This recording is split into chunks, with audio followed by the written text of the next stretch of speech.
ஓம் ஐந்து கரத்தனை யானை முகத்தனை இந்தின் இளம் பிறை போலும் ஈன்றனை நந்தி மகந்தனை ஞான கொழுந்தினை புந்தியில் வைத்தடி போற்றுகின்றேனே. வான்முகில் வளாது பெய்க மலிவளம் சுரக்க மன்னன் கோன்முறை அரசு செய்க குறைவிலாது உயிர்கள் வாழ்க மேன்மைக்கொள் செய்வநீதி விளங்குக உலகமெல்லாம். திருமந்திரம் ஏழாம் தந்திரம். இந்த ஏழாம் தந்திரத்தில் பாடல் 2018. இங்கே இறைவன் ஆனவன்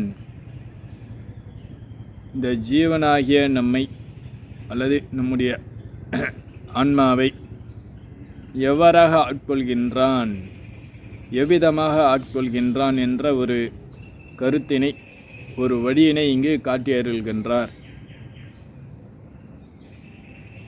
இறைவனை இங்கு கூத்தபிரான் என்றும், கூத்தபிரான் என்றால் சிதம்பர நடராஜருக்கே கூத்தபிரான் என்று ஒரு பெயர்.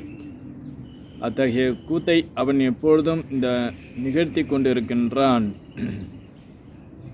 மேலும் அவ்வாறாக இயங்கிக் கொண்டிருக்கின்ற இந்த பிரபஞ்சத்தில் அவன் தன்னை காட்டி அருள்கின்றான். அது எவ்வாறாக காட்டிக்கொண்டு அருள்கிறான் என்ற ஒரு வழியை இங்கு கூறுகிறார்.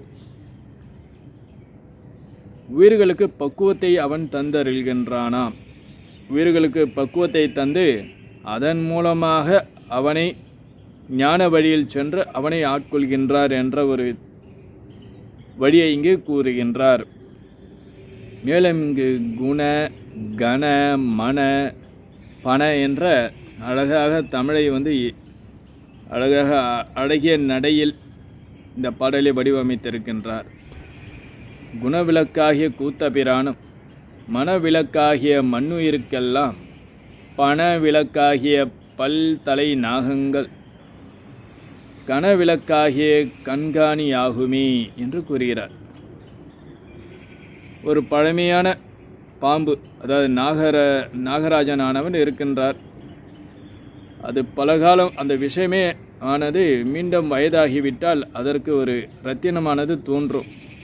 அந்த நாகரத்தினத்தை எவ்வாறாக பாம்புக்கு ஒளியாக தந்தருள்கின்றானோ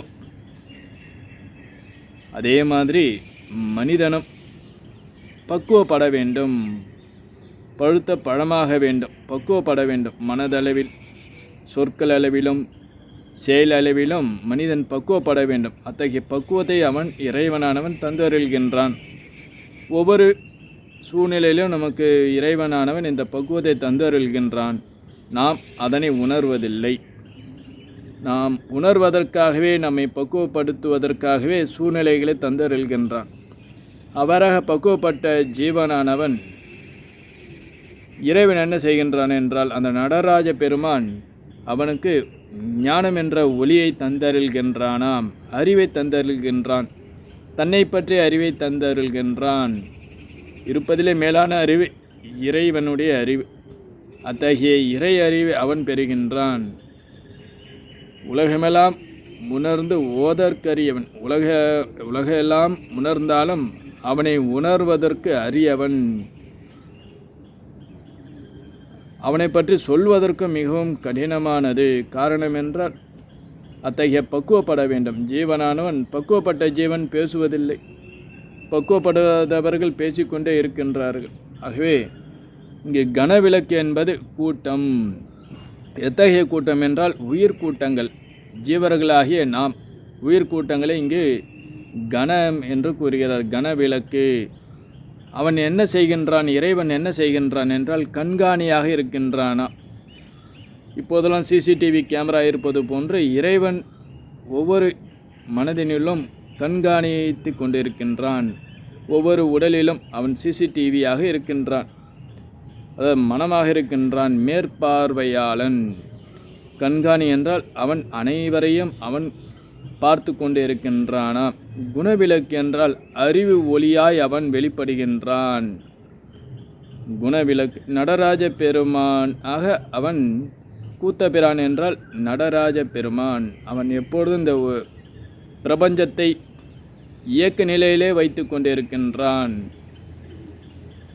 பணவிளக்கு என்பது சித்திரத்தில் உள்ளது போன்று. நாகத்தில் படத்தில் ஒரு நாகம் இருக்கின்றது. அந்த நாகத்தில் என்ன படம் எடுக்கின்ற நாகத்தின் தலையில் மேல் ஒரு இரத்தினமானது காணப்படும். அது பழைய நாகமாக இருக்க வேண்டும். அதுபோன்று இங்கே இறைவன் அந்த நாகத்திற்கு எவ்வாறாக அந்த ஒளியை தந்தருள்கின்றானோ அதே மாதிரி கனவிளக்காகிய இத்தகைய ஜீவர்களுக்கு அவன் எதை தந்தருள்கின்றான் என்றால் ஒளியை தந்தருள்கின்றான். ஞானம் என்ற ஒளியை தந்தருள்கின்றானாம் என்று இந்த பாடலில் மூலமாக நமக்கு விளக்குகின்றார். மீண்டும் அடுத்து வருகிற நாட்களில் மற்ற பாடலை பார்த்து மகிழ்வோம். மூர்த்தியெல்லாம் வாடி எங்கள் மோனகுருவாடி அருள் வார்த்தை என்றும் வாடி நண்பர் வாடி பராபரமி. ஓம் சாந்தி சாந்தி சாந்தி. ஹரி ஓம் ஸ்ரீ குருபியோ நமஹ. ஹரி ஓம்.